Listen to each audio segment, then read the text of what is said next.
All right, so welcome Gus Gutoski. Am I saying that right? Very good. Cool. Well, welcome to the study club. Today, Gus is going to be sharing with us a presentation on multi-scalar multiplication. So yeah, take it away. Great. Thank you, Anna. And so before I begin, thanks to Anna and everyone in the audience for accommodating this extra long zkStudyClub session. I will do my best to make it worth your while. We will be starting off gently, and that is for the benefit of a wider audience who might be viewing this recording later on. But for those experts who are in the room right now, just sit tight and we will get into the weeds at some point. Okay, so just to start off, we should define what we're talking about. So we're going to talk about this multi-scalar multiplication problem. Many of you are probably aware of this, but it's just good to see it written formally. It's also known as multi-exponentiation or just multi-exp. So the problem is defined by a cyclic group G, and this group has a large order, and we usually write its order in terms of its bit length, b. So for example, if b is 256, then the size of your group is 2 to the 256, and this is what we think of for a conventional elliptic curve group. So an instance of the problem consists of two things: a list of group elements called inputs, and a list of scalars, or integers called scalars. And the goal of the problem is to produce this output group element here. I guess if you follow my mouse cursor, you can see this linear combination of the inputs. And this is the output. So the goal is to come up with a solution for this problem that minimizes the number of group operations as a function of n here. And n is the number of inputs. We're going to write our groups additively, which is why we call it multi-scalar multiplication. But this also works if you write it multiplicatively, and that's why people call it multi-exponentiation. Just as a point of interest, there's another useful operation other than plus. So first of all, you have subtraction, but you also have endomorphisms on the curve. I'm not sure how useful they are for multi-x, but carry on. I'm glad you planted that seed, because we will be talking about that later. Never met this person before in my life, folks. Oh, just one thing. A few of you just joined. Just try to mute yourselves if you're not speaking, because there's a little bit of background noise. Thanks. Right. Maybe just to kind of elaborate on Dara's point there, you can define the problem abstractly on an abstract group and allow yourself only access to the group plus operation. But of course, if you do that, you can come up with a very general solution, but you're denying yourself access to certain tricks that might be available in certain special cases of groups, such as elliptic curves, where you do have efficient minus operations and you do have endomorphisms. And we will talk about that later. Okay, so there's a naive solution to this problem that doesn't rely on any of the group structure, and it's just to use the familiar double and add algorithm to compute each term in the linear combination, and then add them all up. So the expected number of group operations grows roughly as this. So like based on, if you assume your scalars are random, it takes roughly 1.5 times b group operations to perform the double and add, and then you multiply that by n to add them all up. So you get something like 384 times n if your group size is 256 bits. So the question, of course, is, this is okay, but can we do better? And I have a stupid little sarcasm note here. No, we can't do better. Let's all stop and go home. Of course we can do better. That's why we're here today. So let's see how much better we can do. Okay, so before we dive into how exactly to solve this problem, as I said, we're going to start gently. So we're going to motivate this problem a little bit. So, I mean, many of you will already know this since this is a zkStudyClub. But the motivation is from zero knowledge proofs. At least my motivation is from zero knowledge proofs.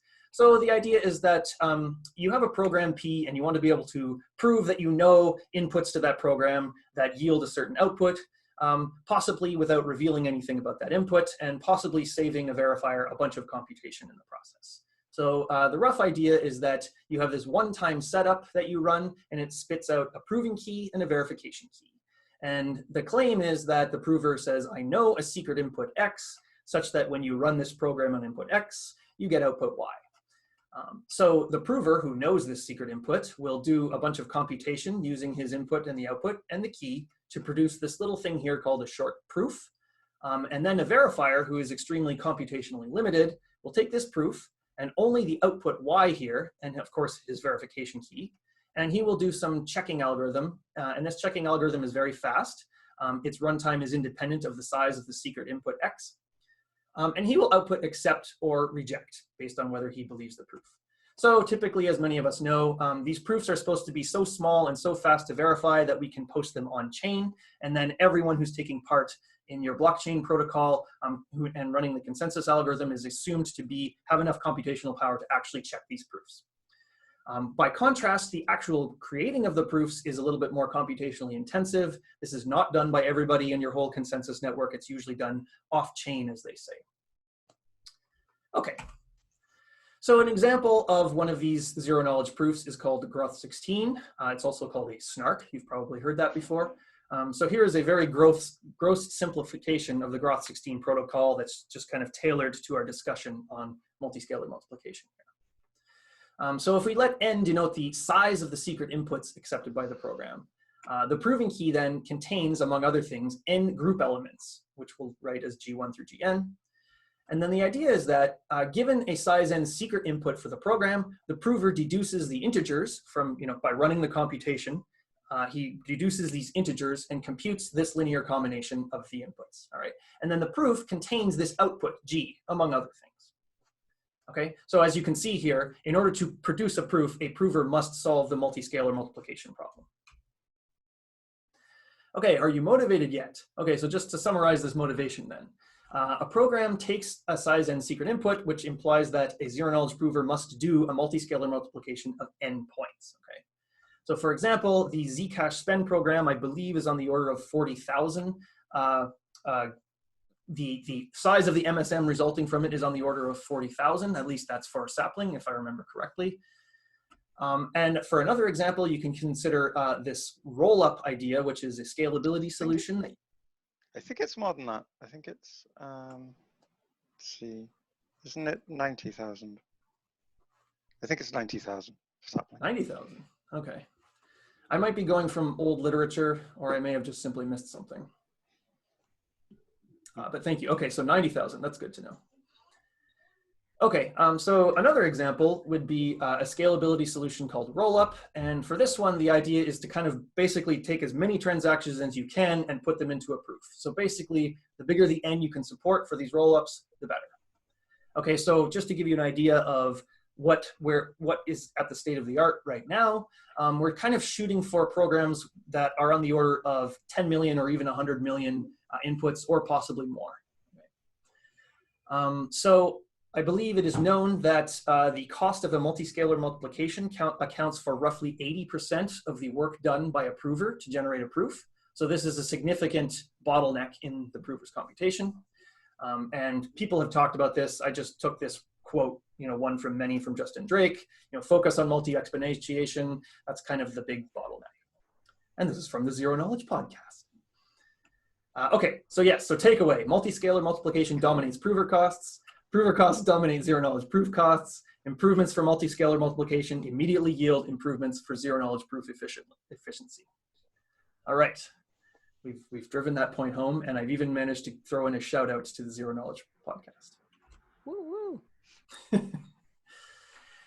Okay, so let's dip our toes into the state of the art then for this multi-scalar multiplication, and here is where I shamelessly advertise my own work here. So I belong to the ZK team at Consensys R&D, and we recently open sourced a project that we call Gnark, and it's available on GitHub. I will make the slides available, and the slides have a few links embedded in them, so you can find these things. And look at our cool logo. Yes, so currently Gnark supports the Groth16 protocol for BLS or BN curves. So these are curves of the order of 256 bits. And in our implementation of multi-scalar multiplication, the number of group ops scales like 16 times n plus some constant that we'll see later. Okay, so if you compare this with the naive method that I gave at the beginning of the talk, which scales like 384 times n, that's a 24 times improvement. So that's pretty good. And that 24 times is really the multiplicative factor on n here. That's ignoring the constant. And really, since we're trying to support as large instances as possible, the key target here is to reduce this multiple of n that we see. And we're willing to absorb a relatively large constant in order to do so. And this is for fixed base, is that right? All of the bases are fixed. Well, so far I haven't stipulated that, but yes, in zero knowledge proofs, all the bases are fixed, and you can take advantage of that. And I will get into that later in the talk. Okay, so the best solution that I know of is called, well, I don't know if it really has a good name. I call it the bucket method.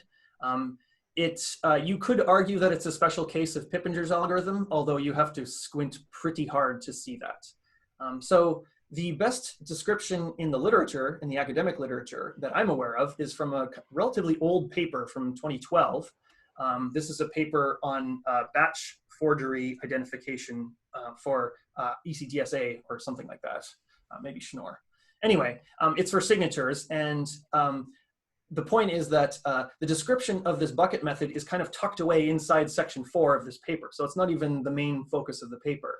And yet it still seems to be the most concise and clear description of the bucket method that I'm aware of. So I guess part of my goal with this talk is to kind of address what I see as this problem of like a relative lack of literature on the multiscalar multiplication problem from academia.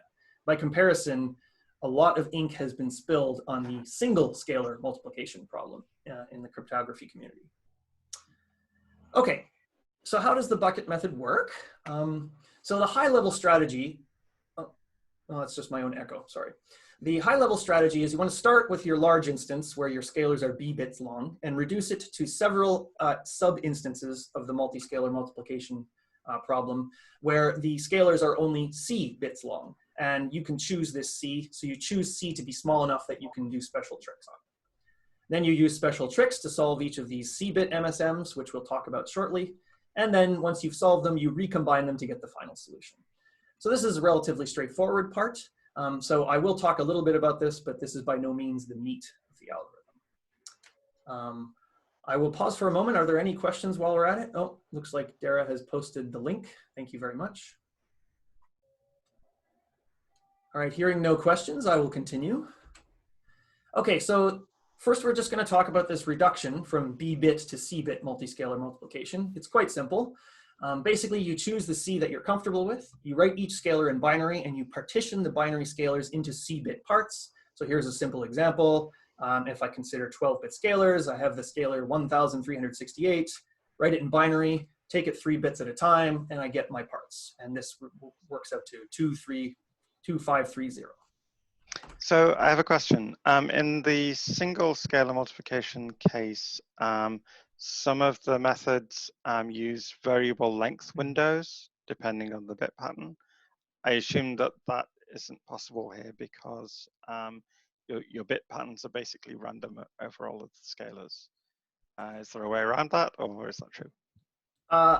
I don't think there is, and I would be very curious if someone does have a way around it. I spent a little bit of time thinking about this, and I couldn't come up with anything good.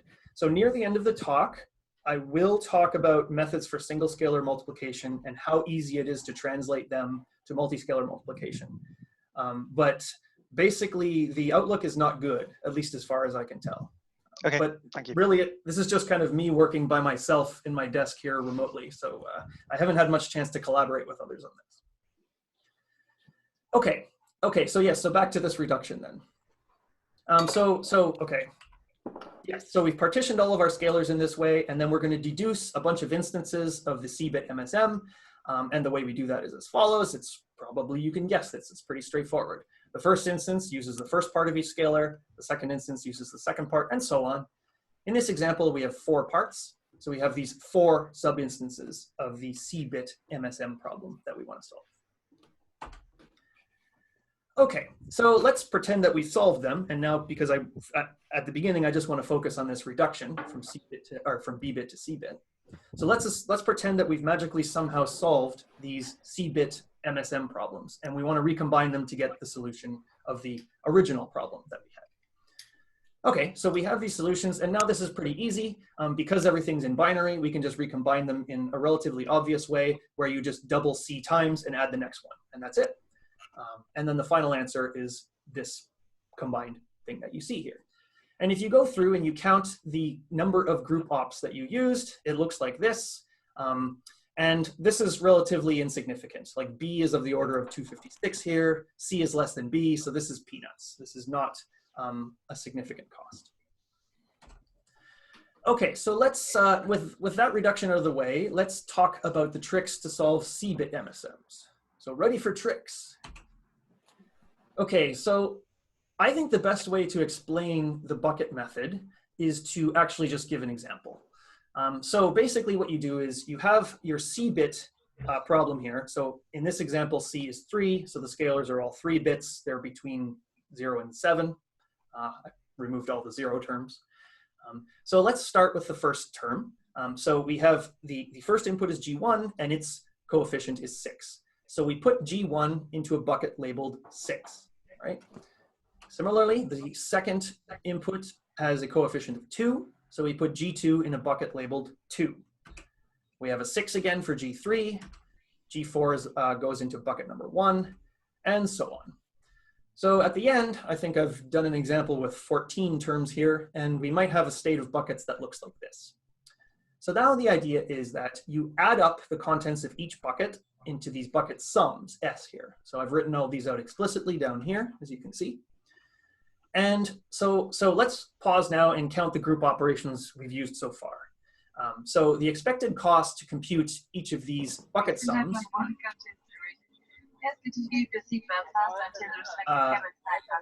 Doherty, could you please mute? Thank you. It sounds like somebody's on an airplane.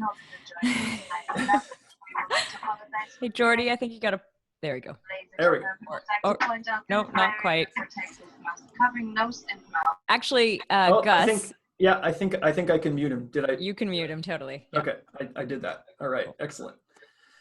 Okay, let's continue. So what's the cost of computing these bucket sums? Well, you're going to have to go through all of the inputs. So there's at least n. Now, of course, the first term in each bucket, you don't have to actually use a full plus operation. It's merely an assignment because the bucket is empty. So we subtract the number of buckets, and it looks like this. Okay, so far so easy. Oops, there we are. Okay, so now, we're going to combine these bucket sums to get the answer that we want. Now remember, this is an answer to the C-bit MSM problem, okay?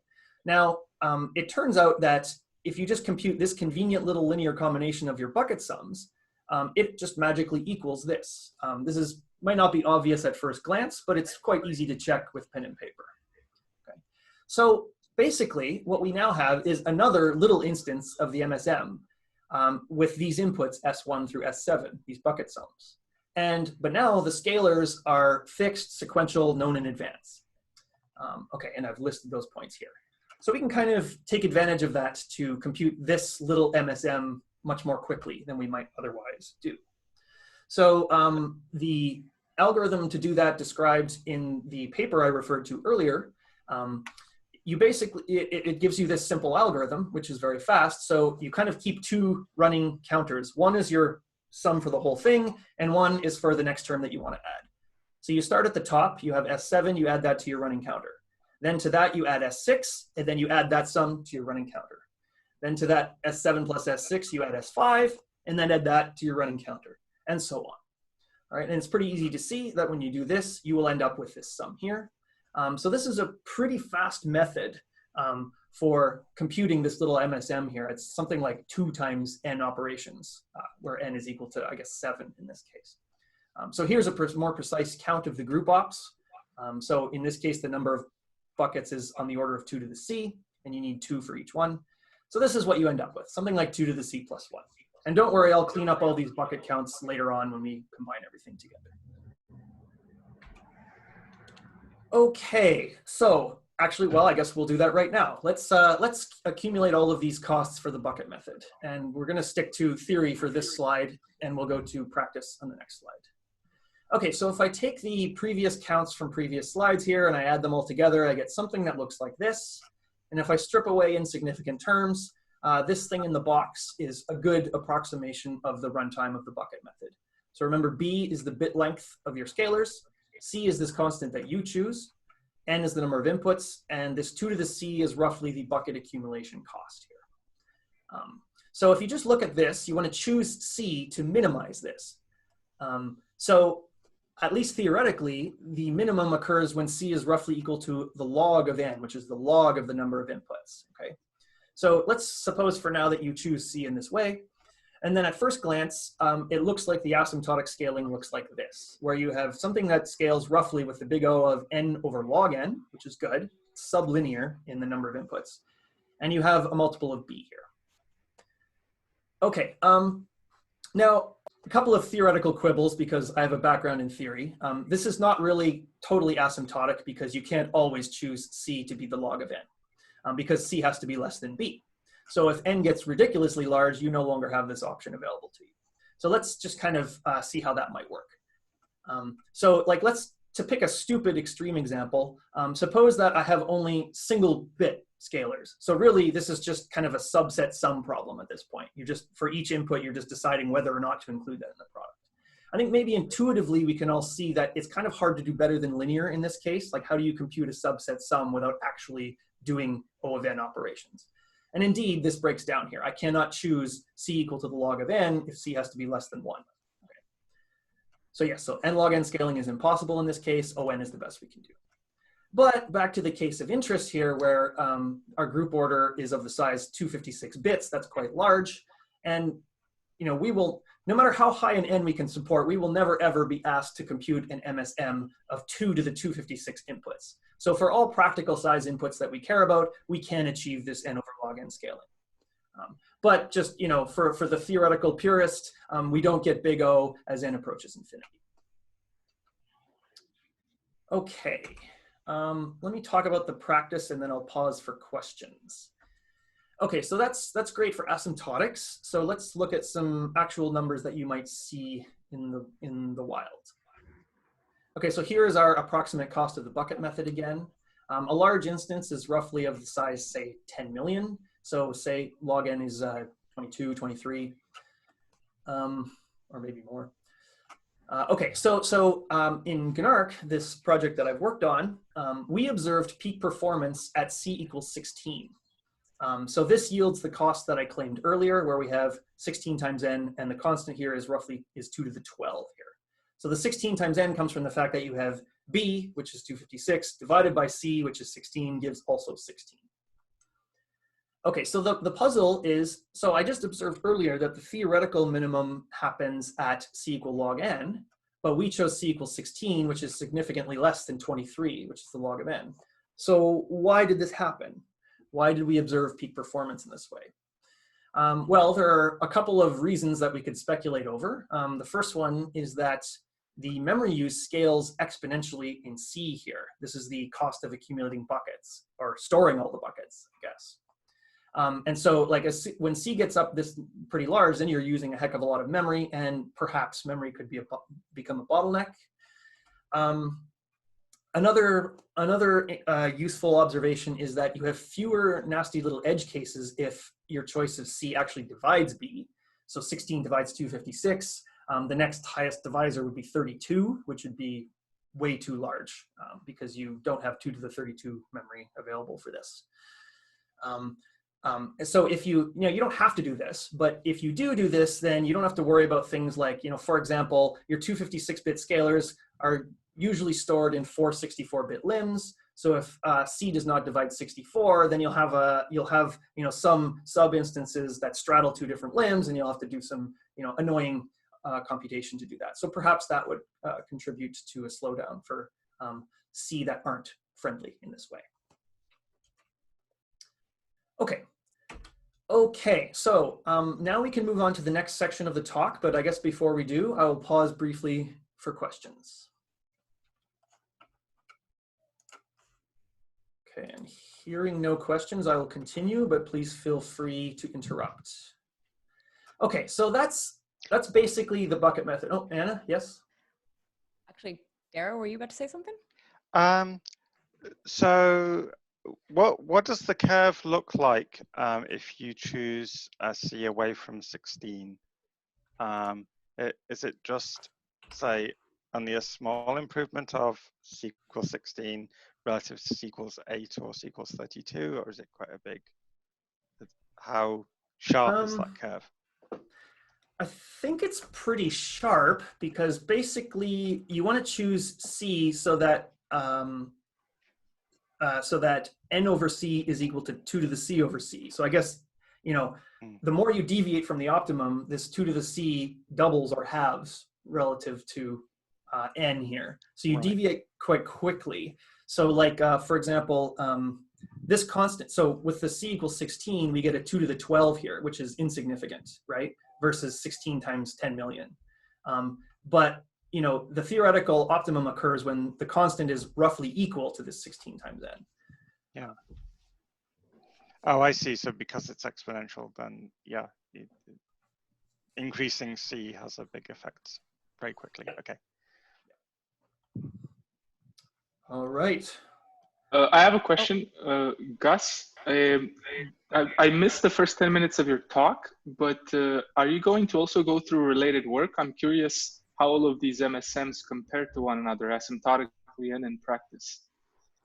I will go through some related work as it relates to the improvements that I've been searching, but I guess as I said earlier, it seems to me that the bucket method is actually the state of the art. It's kind of the best known algorithm in practice. I've seen an algorithm very like this called Bos-Costa. Is that the correct term for it? Or I don't know exactly what was invented when. Okay, yes. But I just want to give proper credit. Right, right. Well, if you want to give proper credit, I highly recommend following that link that Dara posted earlier. This is the 2012 preprint. Dan Bernstein is one of the authors of that paper, and as we all know, he's very good at attributing credit where it's due.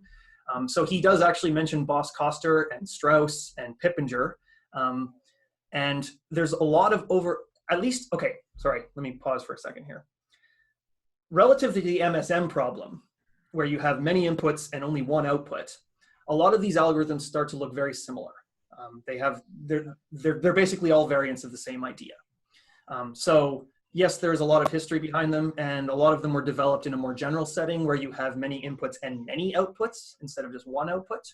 So that's where they start to diverge. But yes, if you want more history, look at that. I think based on my reading of that 2012 paper, basically the bucket method is kind of like the best of all of those, basically. But of course, I'm willing to be, proven wrong on that. But I believe in my experience, for different n, some algorithms perform better than others. So this was definitely the case for libff's algorithms. As you use them for n equals 1,000, n equals 30,000, and then n equals 1,000,000. Yeah, wow, that feedback is nasty. Yes, that is correct. And in fact, even in GNARC, we use a simpler windowed exponentiation for small instances. But I'm more interested in very large instances here. Fair enough. Gus, just to avoid that echo again, I think there's one person who's still unmuted. If you could just mute them, that would probably be smart. Do you see that? I think it looks like me. No. Who's me? I don't know how to pronounce their name. Shoot. I don't see anybody muted. Or sorry, I unmuted. don't. Usni is not muted. Yeah. There we go. Okay, great. Okay. I think that was the. All right, I couldn't find that person, but I'm glad somebody's paying attention. Great. All right, thanks everybody. Okay. All right, shall we resume then? Okay, so yes, so that's the basic bucket method. So I want to talk now about ideas to improve the bucket method. So there are several approaches you can take. I'm going to talk a bit about parallelism, but that's not the main focus of this talk, but it's probably worth mentioning. I'm also going to talk about methods for precomputation. This is good because in our specific case, it's a fixed base MSM, as Dara mentioned earlier. So we can take advantage of the fact that we know all the inputs in advance to do some precomputation. There are also, there's a lot of techniques, as I mentioned earlier, there's a lot of literature on single-scalar multiplication. And so I'm going to have a few slides on how the extent to which we can borrow techniques from single-scalar multiplication. And then at the end, I do have a slight improvement that I haven't seen anywhere else, so we'll talk about that, and we'll look at ways to generalize it, and I'll throw that open to the community to see if we can come up with something even better. Okay, so let's start with parallelism. This part is relatively straightforward. So basically the idea is that suppose I'm on a machine with many cores, can I make this faster? And the answer of course is yes. But the question that you're interested in when you talk about parallelism is how well can I use the parallelism? Some problems lend themselves better than others to parallelization, as many of us know. So a good natural boundary for parallel computation here is this partition into C-bit scalars. Because basically each little C-bit MSM is almost completely independent of the rest. They only have to talk to each other at the end of the computation when you combine them all to get the answer. So, you know, you can just kind of, for each part of your partition of your scalars, you can just assign a core to it. And I have a little diagram here, but really it's pretty straightforward. Under this scheme, you can easily make full use of up to B over C cores, because that's the number of parts you have. So, you know, a concrete example, if you're working in 256-bit groups and you choose C equals 16, that means you can easily use up to 16 cores. Of course, each core needs its own memory for bucket accumulation, so each core uses 2 to the C memory. So now if you tweak C, you're really changing, you're using even more memory than before. Okay, so what happens if we have more than B over C cores available? I mean, there's talk of, you know, for very large for proofs of very large circuits, we might, you know, commission some Amazon instance with a bunch of cores, and we want to use those cores more intelligently. So suppose we have a lot of cores available. Can we use all of them? Well, yes, you can, but at this point, the benefits of parallelism start to slip a little bit. I mean, there's still significant benefits, but it's no longer as clean and perfect a divide as it was in the previous slide. So here's one way to split things up. This is basically the most obvious way you could possibly think of. You start with a giant B-bit MSM with n inputs, and you just take the first half of the inputs, solve that MSM, take the second half of the inputs, solve that MSM, and then add them two together. I mean, it's like, doesn't get more basic than that. So then, of course, the idea is that each of those two halves, you split it into, you run them in parallel. And of course, each of those two halves, you can run each C-bit MSM in parallel. So if you split your original problem into 2 parts, then you can use up to 2 times B over C cores. Of course, you can replace 2 with any number you want here. But you are introducing a bit of inefficiency here. So in particular, in this example, these 2 MSM instances of size n over 2 cost more group operations than 1 MSM of size n. And that's really because you're kind of doing the same bucket accumulation cost twice here. You have to do 1 bucket accumulation here and the same thing here. Whereas if you did them all at once, you could only have to do that once. And that's kind of where this sublinear scaling n over log n kind of makes itself known, I guess. So just a note, in GNARC, we did not do this. We just limited our parallelism to B over C cores, and that was it. If there's demand for that, we can look into that some other time. Okay, yeah, so that's all I wanted to say about parallelism. Nothing deep here. If anyone has any other further comments on parallelism, I'd be happy to listen. But hearing none, I will move on. Okay, so let's talk about this fixed baseness of our problem, or perhaps we can use precomputation. So the idea is that the inputs to our problem are known in advance. They're given in the proving key of the snark. So we want to use this to our advantage. So how do we do this? So the idea is to pre-compute a bunch of points and then store them. So, you know, some examples off the top of my head here. For each input G, you can store 2 times G, 3 times G, 4 times G, and so on up to, say, the bucket length. Or perhaps you might store some big multiple of G, like some power of 2, and then, you know, that squared and all the way up to some m for some constants K and M that you choose. Or maybe you can combine various inputs, and maybe you want to compute various subsets. So here, you know, this example, you might partition your inputs into sets of size 3, and you compute all combinations of 3 elements in those sets. So each of these things you could try, and the goal for doing this would be to kind of get a smooth trade-off between pre-computed storage versus runtime of your algorithm. So one problem I have to note right off the bat is that large MSM instances already use a lot of memory. So to have even more points in pre-computed storage is kind of asking a lot. So for example, if I'm working with 100 million points, GNARC needs roughly 58 gigabytes to store enough BLS 12 377 curve points to produce a zero knowledge proof for a program with the size n secret input, right? So 58 gigabytes is a lot of memory. And if I'm storing many multiples of that, then I'm going to run out of RAM pretty quick. Okay, now here's a question I haven't had really time to explore. Perhaps if you use some gigantic hard disk space, you could store points on disk, but maybe disk reads might be too slow. If anyone has any insight on that, I'm curious to know. I'm pretty sure they would be too slow. Here's a point at which you might be able to use the endomorphism, because that effectively gives you double the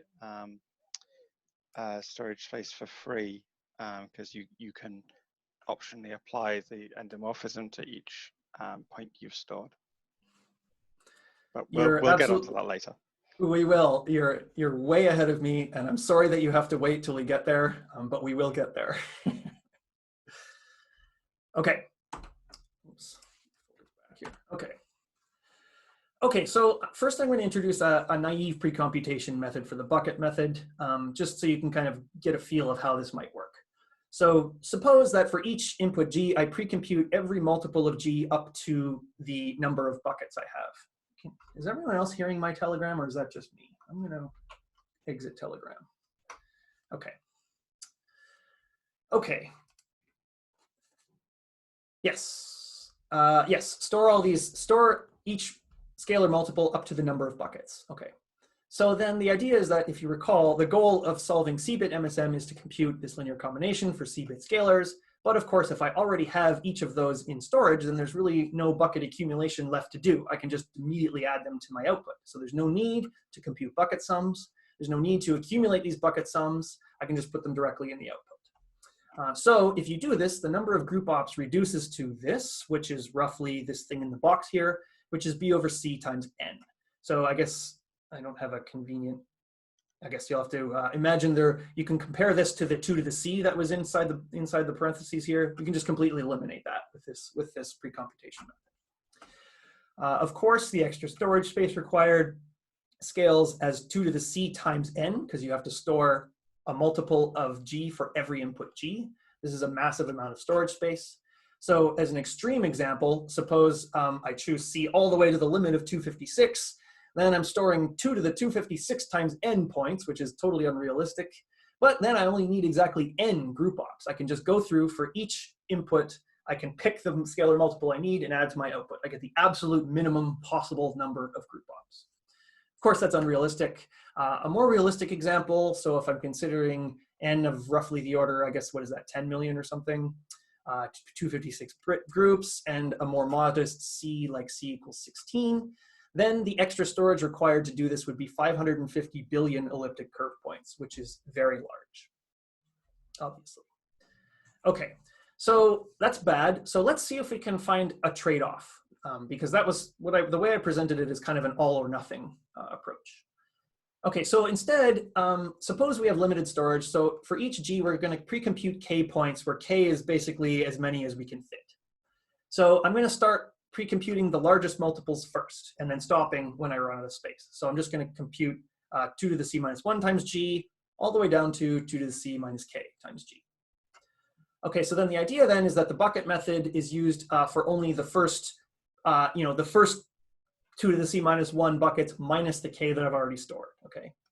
So that way I only have to compute these bucket sums, the first, well, all of them minus K, and I have to do bucket accumulation for all of them except the final K. So the total cost in group ops scales like this. Basically, I keep highlighting this K in red so you can see the difference. So basically, I have a minus K in here. All right, so whatever I can set K to, I can subtract K inside the parentheses here. The extra storage cost is K times n points. Choose K as big as you can store. So the takeaway from here is that if you have only a small storage capacity, then you get only a negligible improvement. If you want a non-negligible improvement, at least from this method, you can only achieve it with very large storage capacity. So basically, at first glance, it seems as though, at least for this method of precomputation, you don't get much. But we will revisit this later in the talk and get a better trade-off. Okay, so that's all I wanted to say about precomputation. I will again pause briefly if anyone wants to chime in with a comment. Is it better to pre-compute different k points, say, have Possibly. the points spread out in the space between 0 and 2 to the c? Oh yeah, that's okay. That's the next thing. All right, I'm going ahead too far. No, I'm not going to talk about this. I'm done with precomputation now.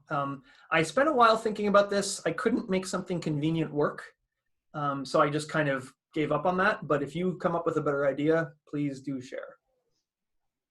Okay. Okay. This, by the way, while we're on the topic, this business of combining different subsets of inputs, this is actually what Pippinger's algorithm does well, okay, so I wasn't going to talk about Pippinger's algorithm, but I will mention that Pippinger's algorithm can be divided into 4 different cases. There's input and output partitioning and input and output clumping.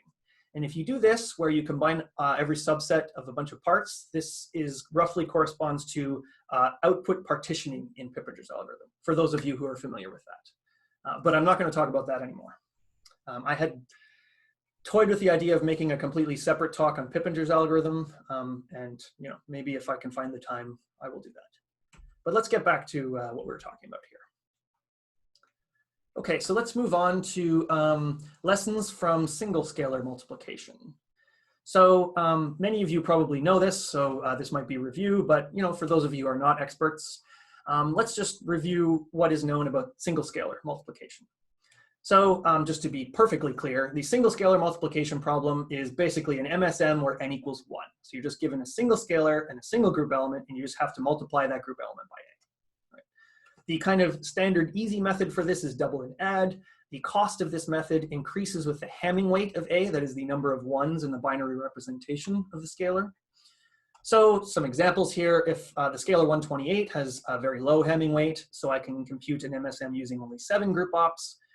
But you see, as the Hamming weight of my scalars increases, so does the number of group ops required to compute it. So if I get up to 255, that has very high Hamming weight, it takes twice as many group ops to compute it. So the idea that has been explored extensively in single-scalar multiplication is to use different encodings for scalars that have possibly lower average Hamming weight in the hope that that will reduce the number of group ops that I have to do. So let's look at a couple of ideas here. So one example that you may have heard of is the non-adjacent form. So basically this is like a binary decomposition, except for the digits can be plus or minus 1. This requires you to be able to do the group subtraction at least as fast as you can do group addition. Fortunately, since we're working with elliptic curves, we can do that.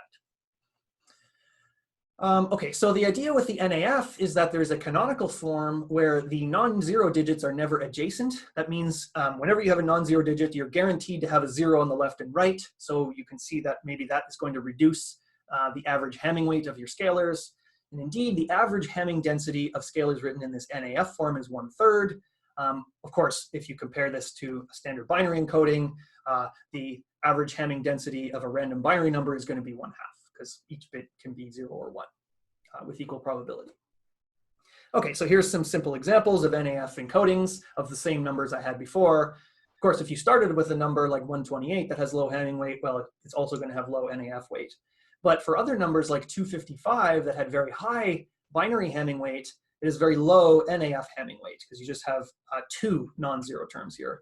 So you use 8 group ops 8 group plus operations and 1 group subtraction operation. And that's compared with 14 group plus ops if you just use binary encoding. So that's a pretty significant speed up there.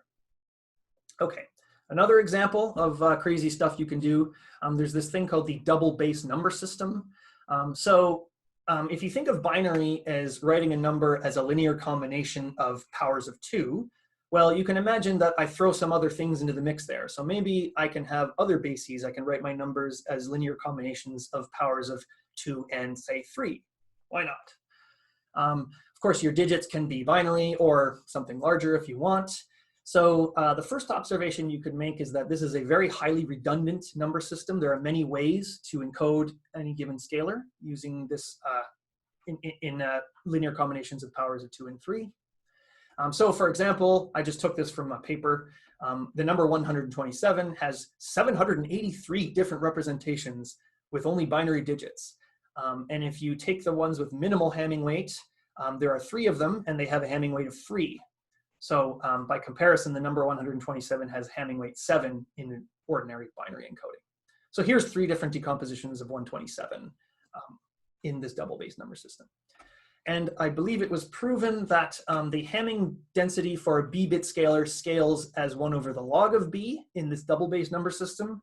And again, compare with 1/2 for binary. So this actually gets better the larger the scalar is. Okay, so we've really beaten that to death. So I guess the question is, can we make use of any of this for multi-scalar multiplication? So I thought a lot about this, and I couldn't come up with a good way to do this. Although, again, it's just me by myself, so if anyone else is thinking about this, I'm very happy to talk to you about it. But some observations I would make is that the cost of the bucket method increases not with the Hamming weight of, say, one individual scalar, but instead it increases with the number of possible scalars. So if there are 2 to the c possible c-bit scalars, then you're always going to need 2 to the c buckets, regardless of how you encode those scalars, right? I mean, you could choose a bunch of encodings that reduce the Hamming weight of each individual scalar, but of course, a lot of those encodings will use, say, many different bases or something, and at the end of the day, you will still need at least that many buckets in an information theoretic sense.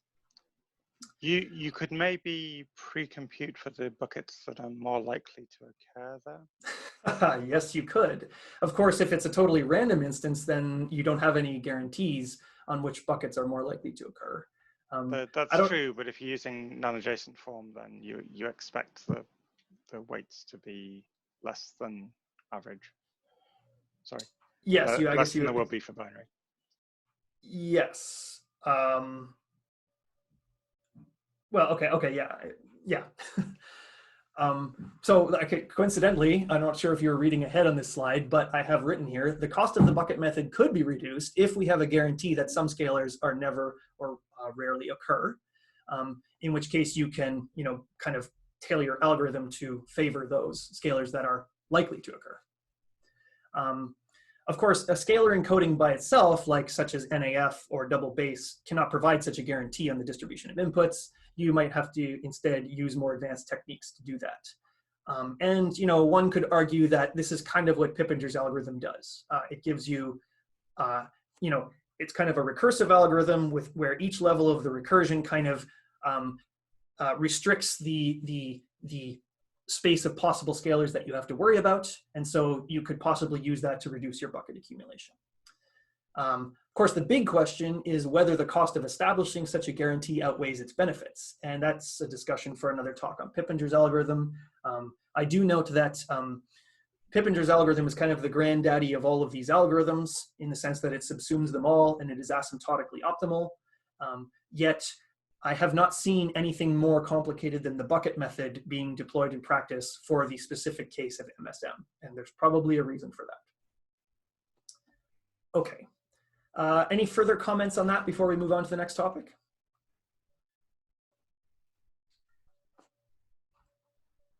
There was, I guess, Dara, your point in the chat, you actually did get a chance to share that, eh?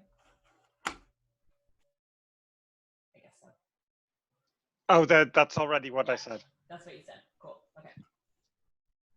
Okay. All right. Thank you. Okay, so let's move on. It's a good thing we have 90 minutes. How are we doing for time anyway? Can't see my clock. Very well. Okay. We have 37 minutes. Perfect. I think we might even finish early. How are you doing in the slides? My throat is getting sore, but well, we're at 32 out of 57, so I think we'll be okay. Okay, cool. A lot of these slides you flip through pretty quickly because they're animations, and I didn't want to fiddle with. Anyway, whatever. Let's move on. Cool. Okay. So yes. Okay. So now I want to talk about new ideas that we've looked at for this. As Dara mentioned at the very beginning, with elliptic curves, we have cheap group inversion. So let's see what we can do with that. So just to be clear, what I mean by that is given a point on an elliptic curve group, it's cheap to compute its negative. You just take it in its coordinate representation and you negate the y coordinate. So the observation is that currently the MSM scalars are written with this standard digit set in base 2 to the c, all right? So let's suppose instead we allow negative digits. So basically we're kind of sliding our digit set from 0 to 2 to the c down to centering at 0. So you have 2 to the c, no, so minus 2 to the c half and plus 2 to the c half, roughly. So then the idea is that when you're doing the bucket method, if you encounter a scalar that's positive, then you just add it to its corresponding bucket as usual. But if you, sorry, digit, I guess. This should be digit instead of scalar. So if you encounter a digit that's negative, then instead of adding g to the corresponding bucket, you add negative g to the corresponding bucket. And since it's almost free to compute negative g, this adds very little overhead. So the idea then is that by doing this, you have eliminated the need for buckets with large labels. So basically, any digit that's larger than 2 to the c minus 1, you don't need a bucket for that now. So basically, we've eliminated half the buckets by doing this. Okay, so let's dive into this a little bit more clearly here. So I have a specific example. This is actually the example from earlier in the talk on the bucket method. But here, instead, I've just translated all the scalars so that if they were large, they're now small negative numbers. So 6 becomes minus 2 here. So you'll notice now that instead of having 7 buckets, I only have 4 buckets. And even though this is still for 3-bit MSM. So the first point, G1, has a scalar of minus 2. So G1 goes into bucket 2, but since it's minus 2, I actually put minus G1 into bucket 2, right? Similarly for the rest, the scalar here is positive 2, so just plain old G2 goes into bucket 2. Again, we have a minus 2 for G3. That one was positive 6 before, so minus G3 goes into bucket 2, and so on.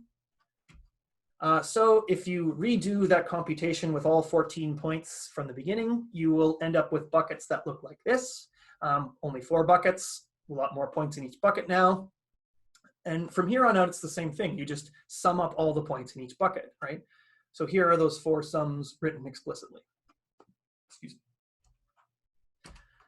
Okay, so like before, the desired output is just equal to this linear combination of bucket sums, except for now this sum only goes up to 4 instead of 7. So instead of 2 to the c minus 1 buckets, we now have only 2 to the c minus 1 buckets. Doesn't sound as good when you say it as opposed to looking at it written down, I guess. Of course, bucket accumulation works exactly as before, except with half the buckets. Bucket accumulation costs drop from 2 to the c to half of 2 to the c. Okay, so what do you get from this? So the total cost of the bucket method, if you do it in this way, the approximate number of group ops looks like this. I guess I shouldn't just say plus here, I should also have minus. So, and then, again, this is for your choice of C. So given this, you have 2 options available to you, well, at least 2 options. You can use the same C as before and simply bask in the glory of your 50% savings in bucket accumulation costs. Or you can put that to work and absorb it and increase your C by 1, okay? So this keeps your bucket accumulation costs the same, but it reduces the scalar multiple of n of the front here by putting a +1 in this denominator. And that, of course, reduces the overall asymptotic cost. Okay, so how much of an improvement do you get from this? So if you use option 2, then the multiple of n improves by a factor of c over c plus 1. So to just take some silly example with nice convenient numbers, if you started with c equals 19, then 19 over 20 is a 5% improvement. And again, this is ignoring bucket accumulation costs. This is just improvement in the scalar multiple of n. But of course, this also ignores the stuff that we discussed last time. There might be practical reasons not to change C, but again, we're just kind of staying at a high abstract level for the moment. Although I guess that moment is now ended because I have a point on concrete improvement here. So I actually implemented this a stupid proof of concept in GNARC where I kept C the same. So I employed option 1 here. And even so, I observed a 5.7% speed improvement for 1 million points. This is actually a little bit surprising to me because, as I mentioned earlier, in GNARC, the C is a little bit less than the theoretical optimum. So the bucket accumulation costs are a little bit, are a little bit less than they would otherwise be in the optimum case. And so I expected roughly a 5% improvement for the optimal C, and yet I observed the same thing even for a suboptimal C. So that was kind of a pleasant surprise. Okay. Okay. Okay, so there's a problem. So actually the two options end up giving you about the same improvement, because 16 divided by 17 subtract from 1, that gives you a 5.8 something % improvement in theory. So it's about the same. Is it always the same though? I thought it would only be the same if they're... It's only approximately the same. Okay. And I would think... it does depend on the choice of C, obviously. Yeah, I would think the more, C diverges from optimum, the farther apart these things would be my guess. But I confess I didn't think too deeply about that. Okay. Okay, so yeah, so there's one problem that I've swept under the rug so far. So let's talk about that. So I just, so far all of this discussion has kind of assumed that I somehow magically have my scalars written with these negative digits. But I don't. I have to do that myself, and there is a cost to doing this. So by comparison, for the bucket method, it was really easy to partition scalars into the normal non-negative digits. We just saw that because you're given these numbers in binary, so they're right there. So in general, we are given for free this decomposition in this digit set here, but what we want is a decomposition in this digit set here. So I put a prime on all these digits. So we want to write A like this instead of like this. Okay, so how do we do that? So I guess here's some pseudocode, because I don't know how better to explain this. It's actually not that difficult, at least for this specific case of signed digits. So the idea is that you go through each digit, and if you encounter a big one, like if you have something that's larger than 2 to the C minus 1, then you shift it down by 2 to the C, and that will put it in the correct range. And then in order to compensate for that, you have to add 1 to the next subsequent digit, which gives you another multiple of 2 to the C. So you're kind of borrowing, like, grade school subtraction, or I guess lending from the next digit. Okay, otherwise, of course, if your digit is not too big, then you don't have to do anything. You can just keep it, and that's it. But then, of course, there's this problem where, like, well, what if my highest digit is too big, and I need to borrow from the next highest digit, which doesn't exist? Well, I'm just kind of like going to assert that that's never going to happen here, and just kind of wave my hands and wash myself of this problem. But I'm allowed to do that, at least in some cases, because in many of the cases that we're interested in, this never happens. So for example, so just to be clear, this method of converting to signed digits works only if the group order fits comfortably into B bits. So for example, the BLS 12377 curve, its group order is actually roughly 253 bits, which is typically stored on the computer using 256 bits. So there's 3 unused bits in the final digit, which means that even if we do the worst that can happen, we still cannot have an overflow in the final digit. So it's okay. Okay, so that's nice and convenient. But the point is then that this conversion to signed digits does have a cost. Fortunately, this cost seems to be negligible. It doesn't significantly affect the runtime. So how do you actually compute these signed digits? Well, I mean, I guess I gave pseudocode. I don't know what the most efficient way to do this is. In my stupid proof of concept, I did basically the dumbest thing I could imagine, and I just allocated completely separate memory for all of the scalars, and I just computed them once and stored them there. So if that means you're allocating n times b bits of additional memory. So if you have 1,000,000 points and your scalars are 256 bits, that's 32 megabytes of RAM, I guess. So I mean, 32 megabytes isn't that much, but maybe there's a better way.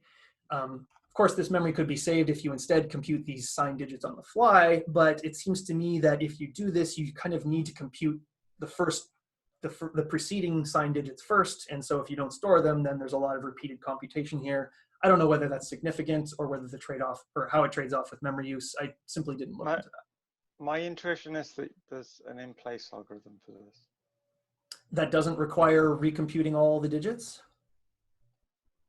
I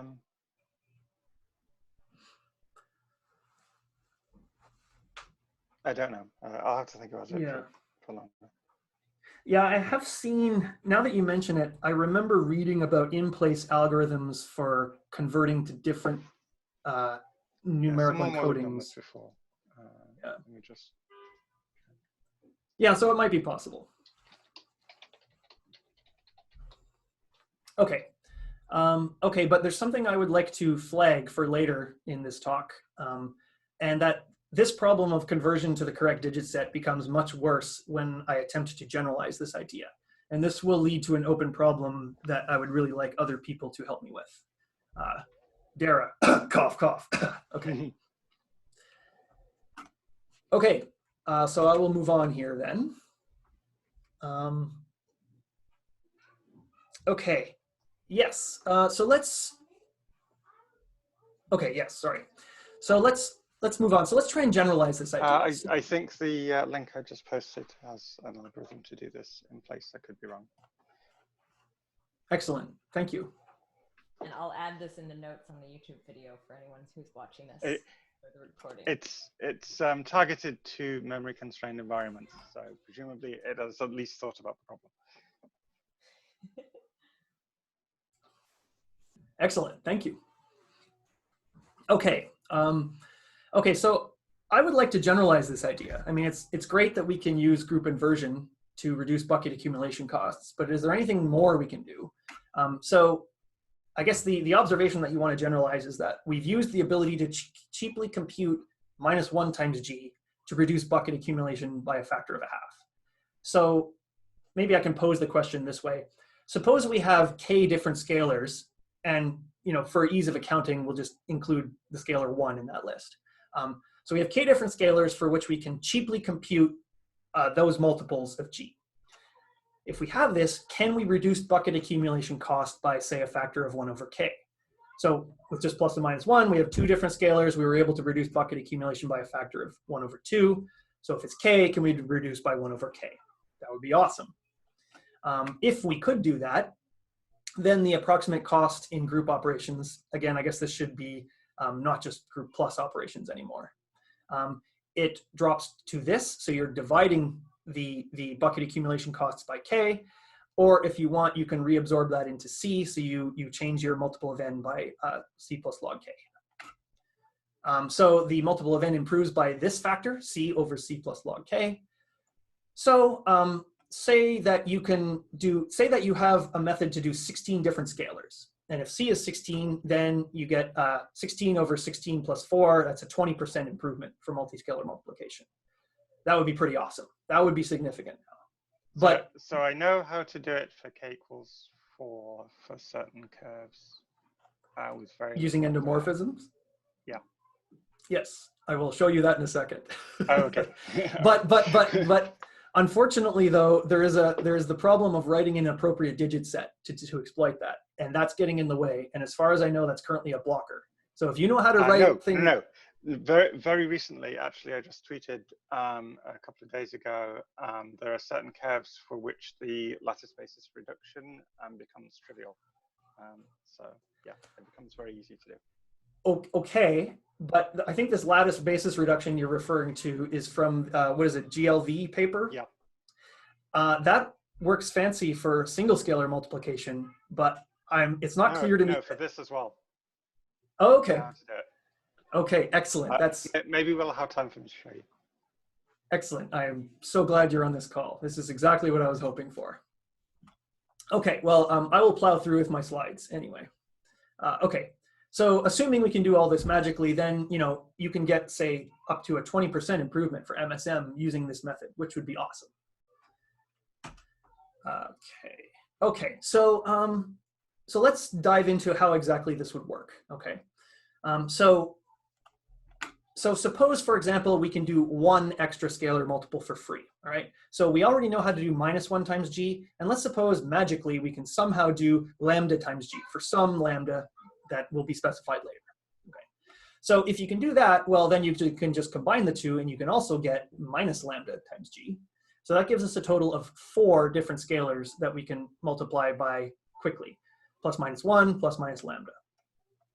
So now, suppose, and here's a big suppose, suppose we can write the scalars using this digit set, whereas Before, we just had plus and we had negative digits, so just the top 2 rows here.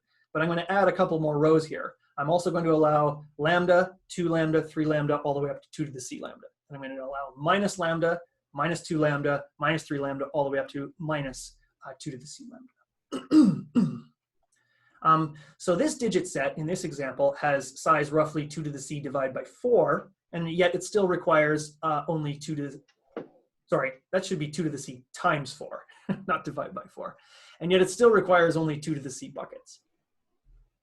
Okay, so in this particular case, by adding this new scalar lambda, we've doubled k, the number of scalars by which we can cheaply multiply points. So hooray, that's amazing. That seems like we might get an exponential improvement for each new scalar that we add. But cool your jets, because that doesn't always happen. This only happens when each new scalar is completely independent of all the others. So we'll see an example shortly where you don't necessarily get to double the number of scalars that you get, but you still get to increase them. Okay, how are we for time? 12:10, okay. Okay, we're getting close. Okay, so just to kind of fully generalize this example, suppose we can cheaply multiply by these k scalars, and suppose we can somehow write these scalars using this digit set where you just have every possible combination from the 2 lists. This digit set has size roughly 2 to the c times k and requires only 2 to the c buckets. Okay, so where do we find these magic lambdas? Okay, so this is finally where I'm going to talk a little bit about endomorphisms. I'm certainly not going to go into detail. I'm just going to, because that's not the point of this talk. I just want to kind of give you some inspiration for where this comes from. So we're going to dive into elliptic curves briefly here. So we're going to work with an elliptic curve of this form. So this is a very common form of curve used in zero-knowledge proofs. This is the BLF curves of this form. And we're going to consider a prime order subgroup of this curve over a prime field. And if you let beta be a cube root of 1 modulo your base field, then for any point, if you simply multiply the x-coordinate of that point by that cube root, that transformation acts as multiplying that point by a scalar, lambda, where lambda is a cube root of 1 modulo the group order now. So that's kind of a long way of saying computing this specific scalar multiple of G can be implemented with a single multiplication modulo P. That's only slightly more costly than computing the negative of a point, and much, much cheaper than computing a full group plus operation. So basically, these endomorphisms give you a way to compute specific scalar multiples for specific lambdas. Okay, so what about more cheap scalars? All right, so these endomorphism gives us at least 2 new scalars. We have lambda and of course lambda squared. Lambda cubed you could do again, but that's just 1. Okay, so we can combine each of lambda and lambda squared with -1 to yield a total of 6 cheap scalars. So you have plus minus 1, plus minus lambda squared. So just to observe here by adding the new scalar lambda squared, we did not necessarily double the length of our scalars up to 8. We only got up to 6. Why is that? Well, because lambda and lambda squared aren't fully independent, because if you combine them, you don't get a new scalar that you haven't seen before. Instead, you just get 1, which is not another new scalar. Okay, so far so good. So I guess the question is, this is great. How many of these endomorphisms exist, and how easy are they to compute? So the original paper on this that I mentioned earlier, Tadera, had really just exploited a single endomorphism giving you these. There was a follow-up paper in, I guess it was originally posted in 2008, where Galbraith, Lynn, Scott, they found a bunch more endomorphisms. But in their paper, you had to work in an extension field instead of a prime field in order to get access to these guys. Also, I believe it may be patented. The GLV patent is expiring in the US in September. It's already expired outside the US. I haven't really researched the GLS patents, but they're going to be longer just because it was invented later. Okay, so I was aware of the GLV patents, and I was aware that it's expiring. I was not aware that GLS, it was also patented. I'm a little surprised. I could be completely wrong there. I'll just check. I think that the patent involves any endomorphism-based computation. So GLV and GLS and every endomorphism you need to do, for example, for clearing cofactors or subgroup objects. So, but it is already expired all over the world except the US, as they were saying. Okay, well, that would be good. Yeah. Mm-hmm. Yeah, I mean, I'm not making any assumptions on patentability in this talk, but of course you have to take that into account if you're doing this. But you know, we're just. I refuse to comment on that issue. I agree. Okay. Okay. Yes. So my understanding of this GLS paper is that you can find more endomorphisms, but you need to work in an extension field instead of a prime field. Now I might have missed something here, but it seems to me that if that's the case, then if we were to try to exploit these endomorphisms, then you need to convince everyone to switch to a different base field. I think you can still stick with the same BLS curve. You just have to work with a different field. You know, I don't think that's necessarily a problem. In fact, it could just speed things up, but it does require kind of the whole community to come to a consensus on that change. Of course, but I think anyway, I'm sorry to interrupt you, but I think that anyway in BLS curves, if you want to work on, if you want to do multiplication in G2 group, then you are already working in an extension, in a quadratic extension. Hence the twisted untwisted Frobenius by Galbraith and Scott. Yeah, so that would only work for G2 computations. Yes. But what I'm thinking is like your G1, like your base field would no longer be prime. It would actually also be an extension field. And if I understand correctly, the idea is that instead of working in, say, like a 256-bit or 384-bit prime field, you chop the bit length of your prime in half and work in a degree 2 extension, for example. So that the total bit length of your base field is still 256 or 384 or whatever you need, except for it's just chopped into multiple components of the extension. So that's what you would need to get everyone to agree on, is the change in the prime modulus that you're using, if I've understood correctly. I think that's correct. By the way, I think Len is spelled L-Y-N-N. Oh, okay. Thank you. If it's the same Len that I'm thinking of. It could be. I will look into that. Okay. So well, just one other thing I would flag on this is that there's a paper by Hugh, Longa, and Zhu that actually implemented this using a quadratic extension. So they got what they call a 4-dimensional GLV implementation, and they demonstrated a significant speed up for single-scalar multiplication. So that is, I don't know, that's a positive and inspiring result that, you know, that it could be useful here. Okay. Okay, yes. Okay, so next I'm going to talk about, I think, this conversion to digit sets. So before we go there, are there any more comments that anyone would like to make?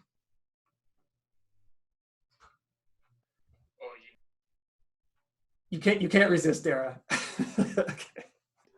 I'm sorry. Someone else was talking at me. So what I was going to say is, yeah, it is actually for some curves easy to convert the scalars. Oh, you might already have it on this slide, because for some curves the lambda is only half the length of the scalar. So, the field order. Yeah. So it's easy to do the decomposition in that case. Okay. Okay. Well, we're about to get into this, so this is where I'd really like your input here. Okay. So let's talk about this conversion into the appropriate digit set then. So we observed earlier that the scalar -1 is well behaved in the sense that it is cheap to convert scalars into signed digits. Overflow is very easy to quantify and easy to avoid. Okay, we saw that. But other scalars might not be so nice, right? Lambda could be very large. So for example, for BLS 12377, this lambda is, I believe, of the order of 129 bits. So the question is, how do I convert scalars to digit sets containing such large numbers as this, where the digits are actually larger than the radix of your scalar representation? So it's kind of weird, and I don't know if this has really been considered before. So basically, the digits that you're splitting it into, they don't have to be contiguous. So you can consider, say, the lowest 3 digits and the 3 digits that are from, so you, first of all, you decompose your scalar into, say, a lambda plus b. Then you take a number of bits from b and a number of bits from a, and you treat those as being in the same bucket. Do you see how that works? I'm not totally sure I see that. Okay, well, let me move on. And like, so I do have some slides on this, and you can tell me how closely I'm coming to what you're talking about. Okay. Okay, yes. So I guess to finish off this slide then, my worry is that overflow might kill us in this case. So, but maybe there's an asterisk there. Okay, so here's a first attempt to generalize this sign digits method that we saw earlier. So suppose we have a scalar whose ith digit is large. It's too big, and we want to kind of map it into a smaller scalar, a smaller digit. So we want to map it to a small bucket label. So suppose we can write in this way. So this is kind of a generalization of what we saw earlier with -1, all right?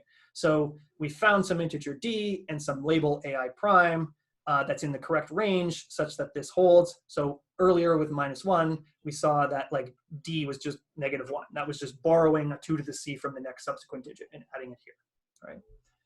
So suppose we can do both of those things. Then we can do the following. We can just kind of repeat this borrowing trick, all right? So we map our current digit to an a prime here by adding this d times 2 to this c to it, and we subtract that d from the next digit, pray that we don't overflow. And then during bucket accumulation, we can add the point lambda times g to the bucket with this label instead of adding g to the bucket with this label, okay?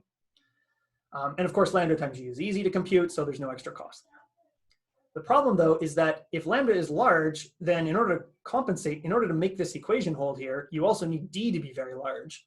So your digits start becoming very large, and it just kind of becomes unwieldy as you do this conversion. Your digits start becoming really large, and I don't know how to deal with that. Now, there's a bit of a mitigation you can do for this, where instead of just borrowing from one subsequent digit, you can borrow from many subsequent digits. And that way, at least, you can keep these amounts you're borrowing in some small, reasonable digit set, right? So in this case, if you do this, you're actually, you need to set several digits instead of just one. So instead of just borrowing from one subsequent digit, you borrow from L subsequent digits. But other than that, it's the same idea. So, okay, so that seems fine, except for what if I don't have L subsequent digits to borrow from anymore? Then I'm screwed, right? And then I have overflow. So just some examples here. If you're working in a 256-bit group like BLS, and you have a lambda that is roughly half the bit length, like 128, then this optimization can be used only for the lower half of digits, because only for those lower half do you have enough subsequent digits to borrow from. As soon as you get to higher digits, you run out of things to borrow from, so you cannot apply the optimization anymore. So you lose the ability to use that scalar lambda, at least if you're trying this particular trick that I've described here. And even worse, if you encounter a lambda where the bit length is actually close to equal to the bit length of the whole group order, then you can't use this optimization at all, because you need more digits than you have available to do this. 1223, okay, we're almost done. Well, unless you do a lattice basis reduction, right? Because then you can always express it as, it looks like a similar problem to if lambda was half length, because you're expressing it as a plus b lambda, where a and b are each 128 bits roughly. Yes, okay. Unfortunately, I don't have a slide getting the point that I want, but I think this isn't just a vanilla lattice basis reduction, because yeah, I understand that. Okay, okay. So yeah, we'll talk about this offline, but I'd be very curious to hear how this differs from a vanilla lattice basis reduction. Okay. Okay. In the meantime, I'm just gonna make a few notes here before I end. So, so I talked before about precomputation, and I kind of gave you a really bad trade-off in terms of precomputed storage that looked like this. So if you store k times n points, you get only this benefit. But instead, if you use this trick with writing things in new digit sets, then you can actually, instead of subtracting k, you divide your bucket cost by k here, which is really good. So for the same cost, roughly, of extra storage, you get this benefit instead of this benefit. And I have to thank Alex Belling for pointing this out to me when I presented this in an earlier version to him at Consensys. This didn't even occur to me, and he had to point it out. Yes, okay, and an advantage of this precomputation is that we don't have to worry about unwieldy 128-bit lambdas anymore. We can choose the lambdas to be whatever we want. So we can choose them to play nice with signed digits, so we can choose it to be 2, 3, 4, 5, whatever. So there's simpler conversion to the new digit set, less worry of overflow. Okay.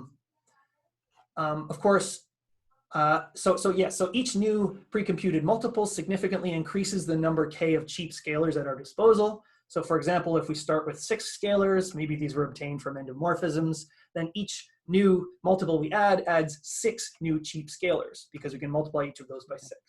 Okay. So on slide 45, we estimated that you have approximately a 20% improvement if you have 16 scalars. This is ignoring the cost to convert digit sets, of course.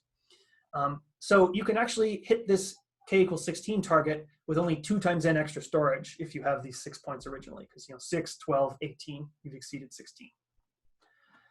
But if we haven't figured out how to properly account for all these lambdas and we're stuck with just plus minus 1, well, we can still hit that k equals 16 target with 7 times n extra storage. So that's a lot, but it's at least tractable. I did not implement this improvement. I didn't have time.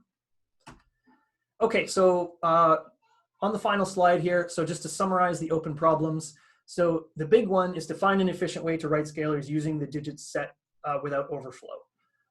There's prior art based on shortest vector problem lattice reductions. It's not clear to me how that can be generalized to MSM, but Dara thinks it could, which is awesome. And of course, you want to find more scalars that admit cheap scalar multiplication. I mentioned some work on new endomorphisms. There's some follow-up work to this. That's the only way I know how to do it. Okay, and with that, I will close, and in, I guess, the remaining time we can discuss. Thank you very much for your attention.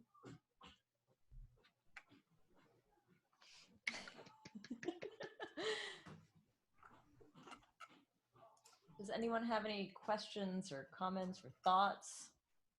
Can you go back a few slides, because you went past that slide very quickly with the extra optimization of that allowed you to increase k. This one? I think it's this one, yeah. Go back to one more slide. Okay, and then forward one.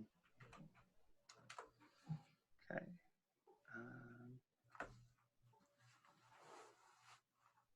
So, sorry, how are you choosing lambda here? I may have missed something. Well, oops. I would want to choose it to play nicely with my existing digits and to make signed digit conversion easy. So up here, for example, I just say, maybe I can just store multiples of 2 or 3 or 4 of the points. And that would make that naive signed digit conversion algorithm I have convenient. Oh, I see. Right. Oh, so yeah. Okay. So you're using storage to compensate for the fact that you don't have any other cheap way to multiply by. Yes. Lambda. Right. That's exactly right. That's exactly right. Okay, that makes sense. How much? So maybe in the 1 or 2 minutes we have left, just for the sake of recording. So I think, Dara, you said there might be a solution to this problem, but just to clearly articulate what exactly the problem is. Yep, cool. So you want to write your scalars using a digit set that looks like this, but once you get beyond -1, you have a non-contiguous digit set, right? There's a lot of numbers between 2 to the c and lambda, right? So you have an interval here, and then a big space, and then an interval here. And you want to decompose your number into digits using this weird disjointed scalar set. And moreover, if lambda is very large, then these digits can be much larger than the radix. Now, as you mentioned, there are lattice reduction methods to do this. But as far as let's simplify the problem. Imagine that lambda was equal to exactly 2 to the 1 to 8. You're not going to be able to find that, but if we consider that, then we'll see what the essence of the solution is. So then what you're basically doing is selecting 2 different bits according to whether you use which of these 4 possibilities you choose, right? So you can either add a bit from the lower half of the scalar or a bit from the upper half of the scalar.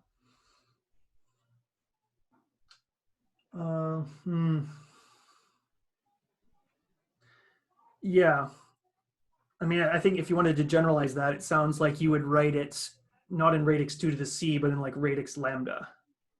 Yes. Yeah. Okay. Well, okay. So one independent remark that is relevant is that I guess my biggest problem is that you can use basis reduction methods to, have your basis be like each contiguous region would have a basis. But then if you just use them as a black box, you will get, in general, non-zero coefficients for each of those bases, whereas really you want all but one to be 0 in this digit set, right? So I don't know if I'm articulating that very well, but like you cannot have a multiple of like, say, a multiple of 1 and a multiple of lambda in the same digit, because that requires 2 group operations to handle instead of 1. So you only want to have one of those to be non-zero. Maybe I should just stop talking because I'm not sure if that's making any sense. So that was my stumbling block with the lattice basis reduction methods. Why would that be true? Why wouldn't it be okay to just discharge and say, well, we're going to deal with this in a different bucket? So I'm not sure if I understand your question correctly, but I guess the point is like, you can still do that, but then in order to place this in a bucket, you have to place it in multiple different buckets. That requires multiple group operations. So you're not really saving anything then. I have a feeling that I'm not getting your question properly. So Halo does something similar to this, but we have a simpler problem because we're not trying to multiply by arbitrary scalars. We just need a random scalar. So basically what we do is we pretend that we already have the recoded scalar, and then we prove that the recoded scalar has enough entropy to, we just need to multiply by something that has enough entropy. So that's one way of doing it, but it doesn't really solve the general case MSM problem. So yeah, I do know that if you try to choose scalars in like this weird basis, you do get a biased outcome. So you do have to do something to post-process it to make sure you don't end up with biased scalars. But it sounds like you've accounted for that. We have a proof. It's in one of the appendices of the Halo paper that this mapping from sort of the recoded scalar back to the actual scalar that we're multiplying by is 1-to-1, and so it's preserving entropy. Okay, awesome. But that only works if you only need 128 bits of entropy.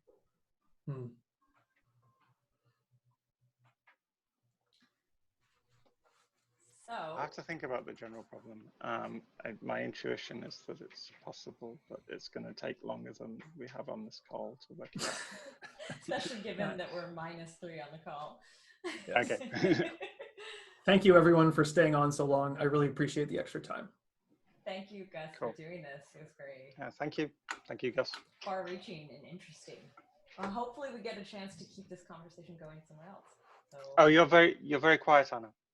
Oh, I think my microphone's over here. Sorry. Thank you very much.